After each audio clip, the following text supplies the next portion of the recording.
Bonjour, heureux de vous retrouver. Les anniversaires servent à se remémorer des épopées, certes, mais ils offrent parfois l'opportunité de préciser ou de corriger certaines inexactitudes.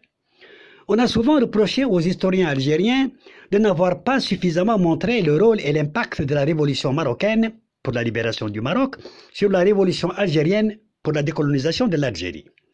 Certains pensent même qu'on aurait établi un lien plus étroit en termes d'inspiration et de soutien de la part de la révolution égyptienne, nassérienne, à l'égard de la révolution algérienne, plus que ce que la révolution marocaine a assuré à la révolution algérienne, estimant que les Marocains, avant les Égyptiens, furent pourtant les premiers dans la matière. Alors, la révolution du roi et du peuple au Maroc, l'aîné incontestable de la révolution algérienne, fut-elle pour autant sa parraine avant que le Jamal Abdel Nasser n'émergeât en leader national? Que doit la révolution algérienne à sa sœur aînée, la marocaine? Je vais laisser les événements nous donner la réponse sans commentaire ni interprétation, tant qu'ils parlent d'eux-mêmes.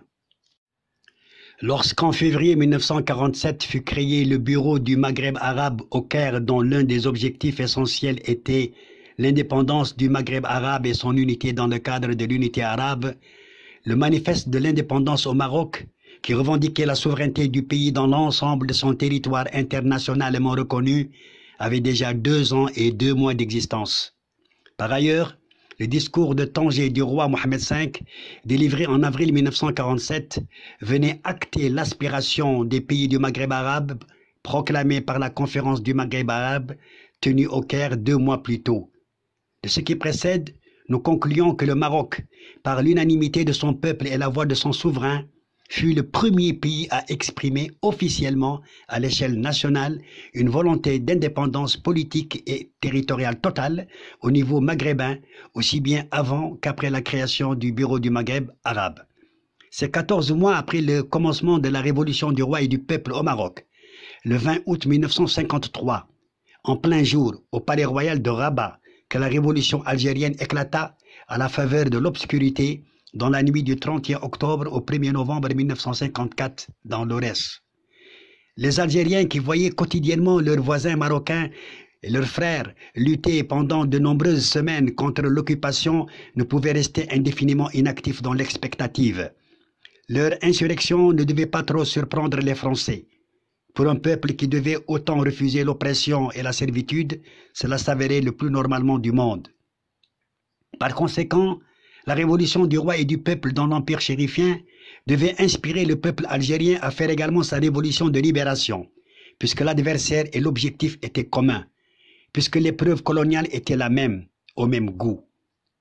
Le roi Mohammed V et son prince héritier, au fond de leur lointain exil à Antsirabe, Madagascar, suivaient les violents événements en Algérie contre les combattants autochtones et les forces coloniales, tout en vivant ceux de leur patrie. La fierté du souverain pour la révolution marocaine vers la liberté, nonobstant l'amertume qu'il éprouvait dans l'épreuve, ne pouvait que s'affermir à voir l'Algérie emboîter le pas au Maroc pour le même dessein et le même destin. Et cette fierté-là paraissait encore plus grande à inciter à l'action révolutionnaire de résistance les 6 futurs fondateurs du Front de libération nationale en Algérie, le FLN. Nous disons les 6 futurs fondateurs du FLN que seront Krim Belkacem, Mohamed Boudiaf, Rabah Bitat, Mustafa Ben Boulaïd, Mourad Didouche et l'Arbi Ben Mhidi. Parce qu'ils militaient encore au sein du principal parti que représentait, dès le printemps 1946, le Mouvement pour le triomphe des libertés démocratiques, le MTLD, dont le célèbre leader, Msaleh Haj, avait été élu le président dès le départ.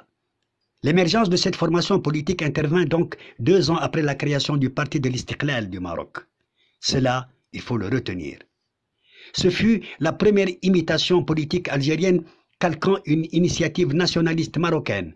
Elle avait inauguré l'époque des stratégies politiciennes chez le voisin oriental du royaume dans le cadre des organisations politiques, mais aussi l'ère des rivalités et des dissensions pour les élections et le pouvoir partisan qui durera manifestement 7 années consécutives. Et c'est d'ailleurs suite à une scission survenu au sein du MTLD de Msaleh Haj 4 mois avant l'exil de Mohamed V, que les 6 personnalités algériennes précitées quittèrent ce parti quelques mois plus tard pour créer le Front de Libération Nationale sous la direction initiale de l'Arbi Ben Mhidi. Une organisation officiellement constituée à la même date du 1er novembre 1954, lançant les premières actions armées qui marquèrent le début de la révolution algérienne à la faveur d'une déclaration historique. Disons quelques mots au sujet des leaders notoires de la guerre d'Algérie, soit la révolution d'indépendance algérienne, futurs dirigeants de l'Algérie. En somme, tous les membres dirigeants ou responsables au sein du FLN, du déclenchement de la révolution algérienne à l'instauration de l'indépendance, sont sortis de la matrice du parti de Msaleh Haj, le MTLD. Cependant, ni Bouteflika ni Boumedienne ne furent parmi les adhérents de première heure du MTLD, bien que ce dernier eût rejoint plus tard ce parti pour militer en son sein. Et tous les deux, appartenant pratiquement à la même génération, adhéreront au FLN en appartenant au camp d'Oujda que l'on connaît. Du reste, s'agissant des 5 dirigeants du FLN, emprisonnés par la France suite au détournement de leur avion en 1956 et désignés comme chefs historiques de la révolution algérienne, 3 parmi eux furent membres fondateurs du MTLD, à savoir Ahmed Ben Bella, Mohamed Khaydar et Hossein Ait Ahmed. S'agissant des 2 autres, seul Mohamed Boudiaf était parmi les membres fondateurs du FLN, et Mustafa Al-Shraf ne fut ni parmi les fondateurs du MTLD, ni parmi ceux du FLN. Quant au leader Farhat Abbas, il rejoignit, d'abord secrètement en mai 1955, le Front de Libération Nationale, le FLN, avant d'annoncer publiquement son ralliement parallèlement à la dissolution officielle de son parti, l'UDMA. Il annonça la nouvelle lors d'une conférence de presse tenue au Caire le 25 avril 1956, signalant cependant qu'à cette date-là, le Maroc avait déjà déboulonné le protectorat franco-espagnol. S'il est vrai que la révolution égyptienne fut déclenchée le 23 juillet 1952 avec le coup d'État des officiers libres dirigés par Mohamed Naguib et Gamal Abdel Nasser pour en finir avec l'occupation britannique en renversant la monarchie, force est de constater cependant que cette révolution-là ne commencera à établir réellement son pouvoir républicain extérieur que 2 ans plus tard, soit 1 an après l'abolition de la monarchie, le 18 juin 1953, date à partir de laquelle Nasser entamera sereinement son rapprochement de l'Union soviétique pour le soutenir face aux Américains sous l'ère de la guerre froide.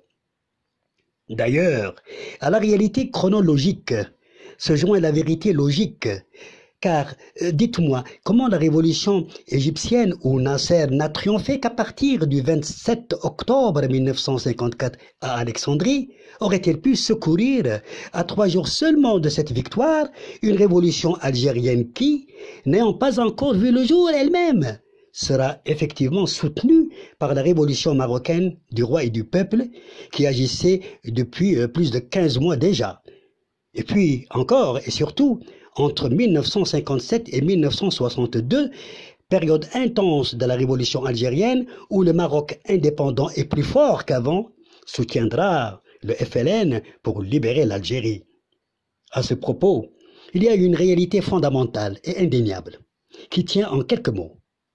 En osant détourner l'avion qui transportait vers Tunis Ben Bella et ses 4 compagnons le 22 octobre 1956, pour les emprisonner ensuite, la France espérait que le Maroc, après avoir récupéré son indépendance, abandonnerait le peuple algérien à son sort contre la restitution du Sahara oriental marocain qu'elle avait amputé du territoire marocain. Mais c'était méconnaître et le roi et le peuple marocain qui, après la fin victorieuse de leur révolution, étaient encore plus déterminés à poursuivre leur soutien à la révolution algérienne. Il est vrai que la Tunisie de Bourguiba apportera également son appui en harmonisant avec le souverain marocain.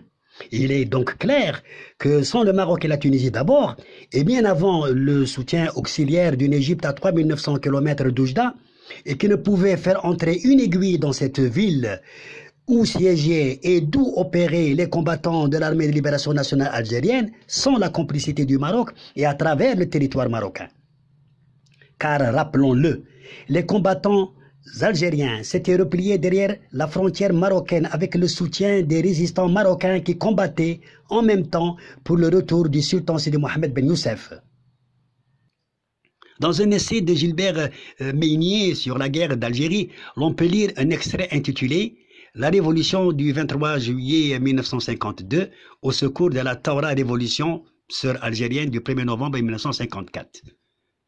Mais l'on oublie qu'avant le secours de la révolution nassérienne, depuis l'extrême nord-est africain sur la mer Rouge, une révolution marocaine, celle du roi et du peuple du 20 août 1953, à l'extrême nord-ouest africain sur l'Atlantique, avait secouru la Taura algérienne, dont elle était historiquement, géographiquement et culturellement plus proche. La révolution nassérienne ne pouvait d'ailleurs secourir une Taura qui n'existait pas encore, puisque c'est entre les deux révolutions égypto-algériennes qu'avait éclaté celle du Maroc, dans la région du soleil couchant. D'ailleurs, comment la révolution égyptienne pouvait-elle géographiquement et politiquement enjamber celle du Maroc pour secourir un FLN que Rabat avait déjà commencé à alimenter à sa naissance? Si l'on ne peut nier l'appui nassérien à la lutte d'indépendance algérienne, et encore à travers le territoire marocain et la complicité des Marocains, il serait injuste et ingrat de parler de soutien égyptien préalable à celui du Maroc, déployé secrètement dans un premier temps, puis ouvertement ensuite. Cependant, certains historiens, autant que des hommes d'État du Proche-Orient, un peu trop républicains peut-être, trop gauchistes éventuellement, ou trop révolutionnaires plus possiblement, ne semblent pas toujours attentifs à la révolution marocaine, peut-être encore par le caractère royaliste de celle-ci. Et c'est regrettable que cela soit ainsi chez certains historiens de ma génération, ou pour trois raisons au moins. Car, malgré d'abord l'antériorité de la révolution marocaine à la révolution algérienne, malgré ensuite l'impulsion qu'elle avait insufflée à cette dernière dès sa genèse, et malgré enfin l'appui constant qu'elle lui assurera jusqu'à son aboutissement en 1962, avec l'émancipation de l'Algérie elle-même. Mais on n'y peut rien. La réalité ne semble pas toujours visible de tous, même si ses rayons sont toujours percevables que perceptibles, à divers degrés de lumière au fil de l'histoire, à l'instar de ceux du soleil à divers moments de la journée, de l'aurore au crépuscule. Entendu que le soir de la réalité commence sous le voile éphémère de ceux qui tentent de l'étouffer, mais combien, tôt ou tard, s'en débarrassent-ils en brillant plus fraîchement de ces 1000 lueurs diurnes comme la belle levée du jour? Avant de vous quitter, la chaîne, le livre et la plume souhaitent à tous les musulmans une bonne et heureuse année 1442, en y voyant au plus tôt que l'aura décidé le Seigneur la fin de la pandémie Covid-19. À notre prochaine rencontre, si Dieu l'admet, je l'espère.